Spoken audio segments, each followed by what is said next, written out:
Ini 5 tips kurus yang menjimatkan wang. Nombor 1, makan di rumah. Makan di rumah jauh lebih jimat daripada anda berbelanja makan di luar. Anda boleh kawal minyak, gula dan juga garam. Bukan saja menjimatkan tapi lebih menyihatkan. Tips kedua, minum air kosong.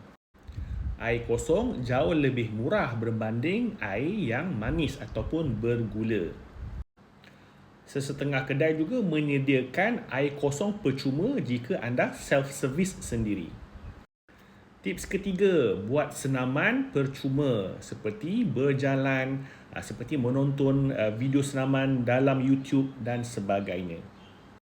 Senaman ini tidak mengeluarkan sebarang kos tapi hanya memerlukan usaha anda.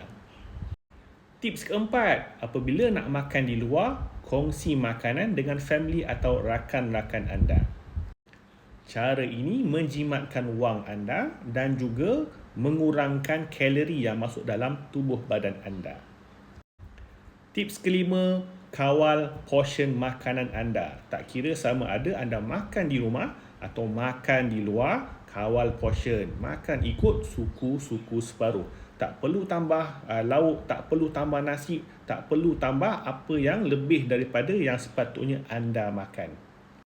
Saya Coach Zaid, Coach pengurusan berat badan sejak tahun 2009. Sekiranya anda ingin dibantu dan dibimbing untuk mencapai berat badan impian pada tahun 2026, klik link di bio.